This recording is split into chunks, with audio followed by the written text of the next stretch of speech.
mais il y a des une mecs... différence quand même avec... Mais il y a des mecs qui sont teubés, comme on dit, qui ne savent, connaissent rien de l'anatomie féminine et ils pensent avoir affaire à une nana. Beaucoup de femmes, c'est vrai. Ou alors, peut-être que la nana, elle fait jouer, elle dit, hop, on éteint la lumière, et ils ne se rendaient pas compte. Tout à fait, oui. En tout cas, il était avec une ladyboy sans le savoir. D'accord. Voilà. Bon, donc ça, c'est la ladyboy bottom.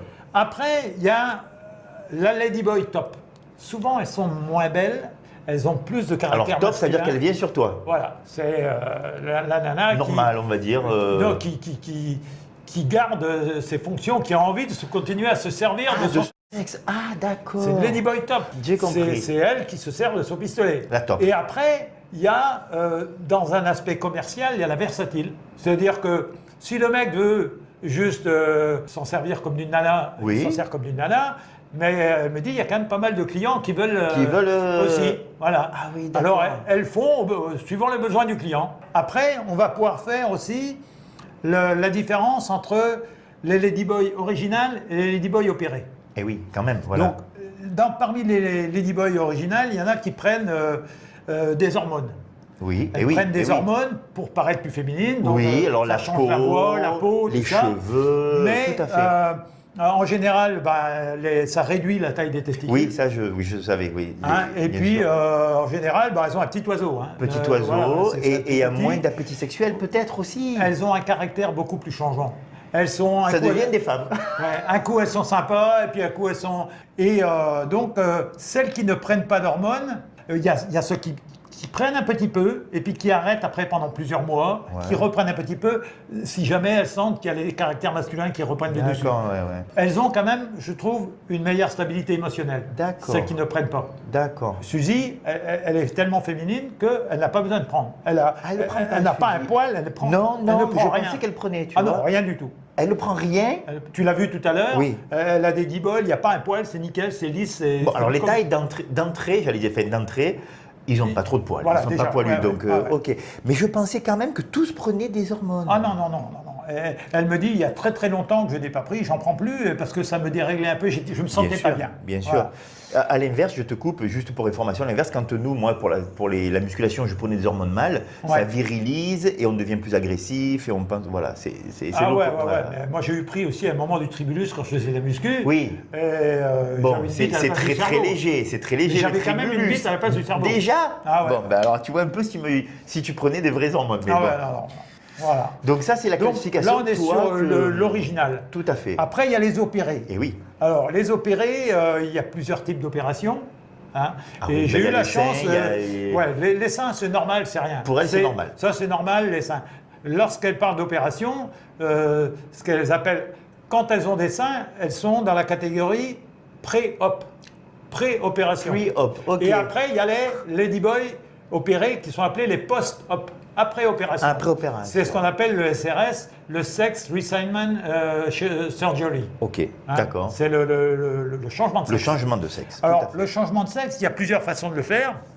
Soit le chirurgien fait la méthode la plus simple, il enlève les corps caverneux de la verge. Donc, il garde la peau. Il garde la peau.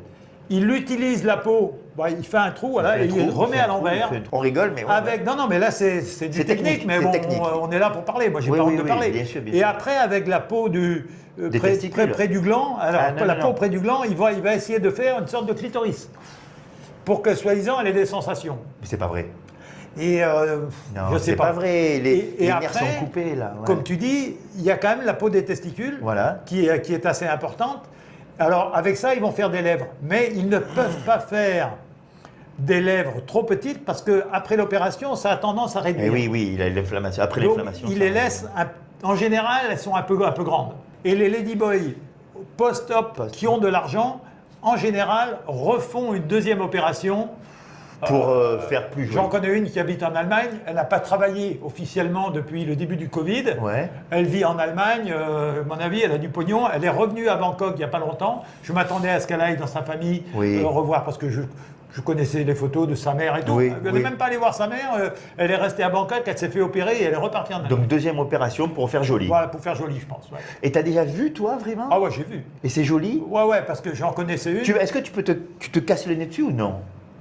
Non, tu te casses pas le nez dessus, mais ce qui est des lèvres et tout ça, c'est c'est à peu près C'est à peu propre, près ouais. bien. Ils sont bien. Les c'est à peu chirurgiens près sont bien. bons quand Ouais, même. ils sont forts. Ici, en plus, en Thaïlande, il Le paraît qu'ils docteur sont... Camol, il paraît que c'est le meilleur.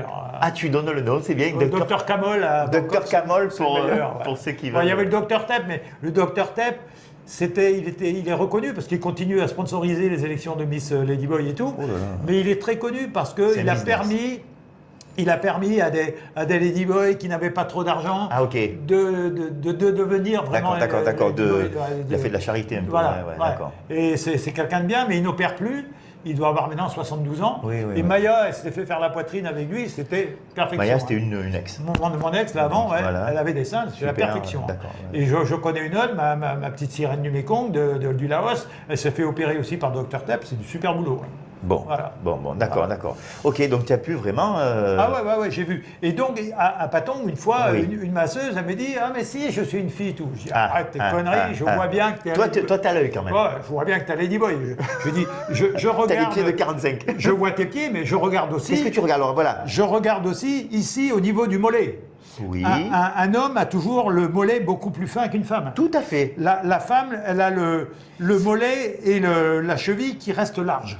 Alors, attention, j'ai des contre-exemples, moi. hein. Ah. Kathleen, elle a les chevilles fines. hein. Fines, hein, ouais. Ah, alors attention, hein, Ah, c'est ouais. peut-être possible. Et mais bon, donc, voilà. c'est ce que tu as remarqué, ouais. J'avais vu, et puis elle me dit, écoute, si tu viens avec le massage, Oui. faire un massage avec moi, je te montre.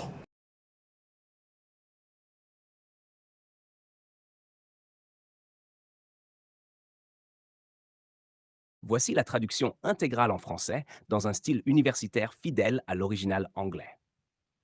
Le rapport entre le coït anal, la transmission des maladies et la logique historique de la prohibition. 1. Risque épidémiologique.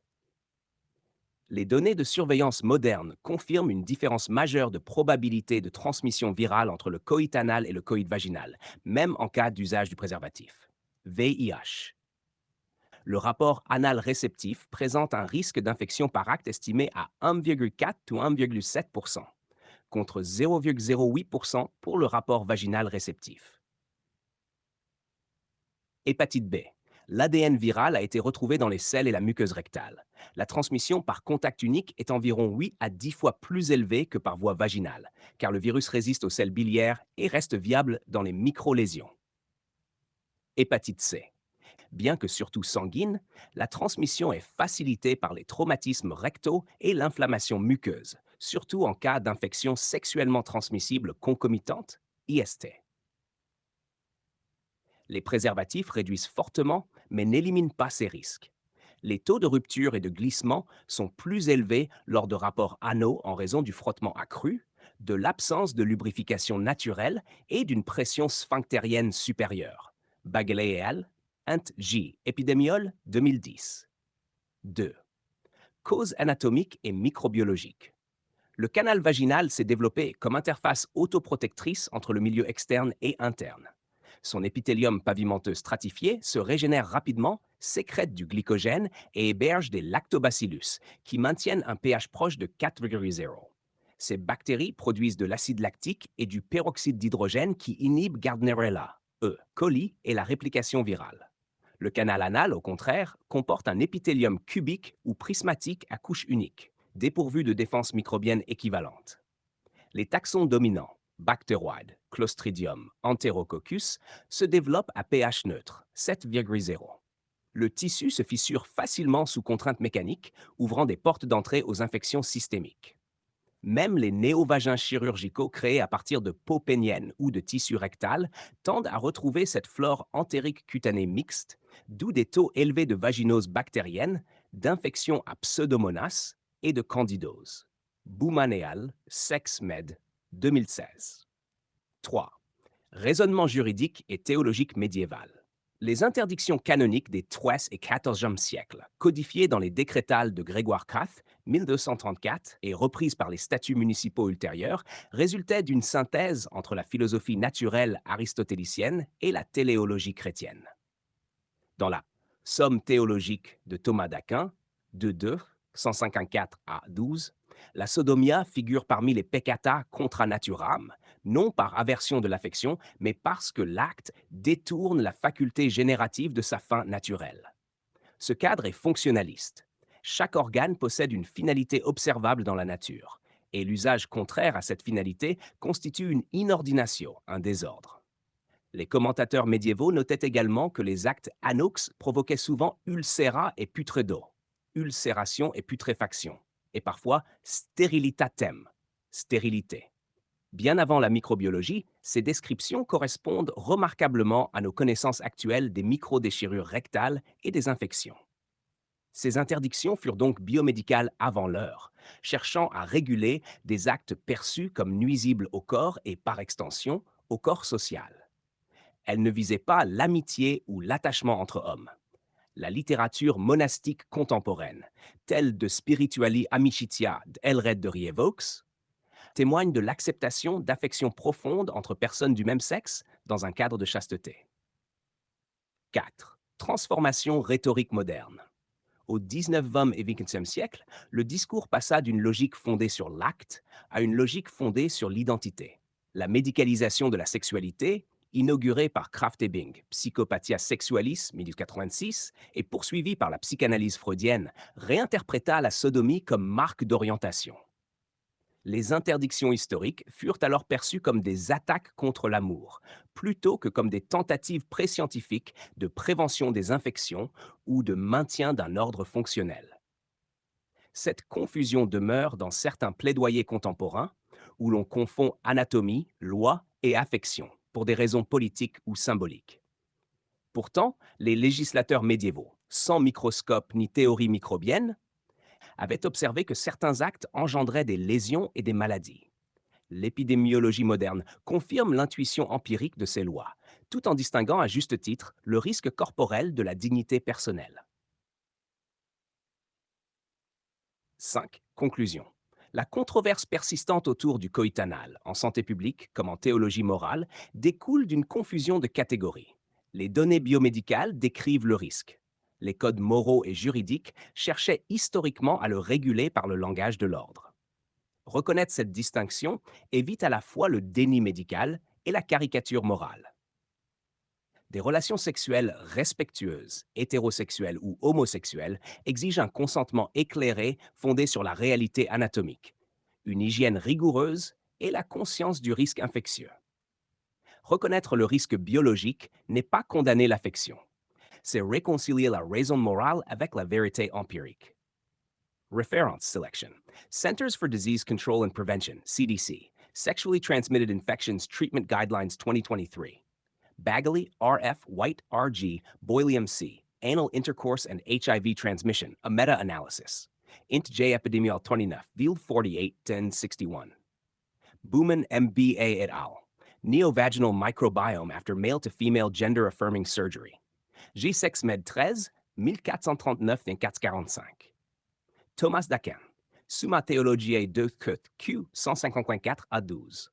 Elred de Rievaulx, de Spiritualia Amicitia, V 1160. Grégoire Teff décréta, livre FAF, titre 31, 1934. Souhaitez-vous que je réalise maintenant une version condensée pour narration orale, style essai parlé, environ 3 minutes de lecture?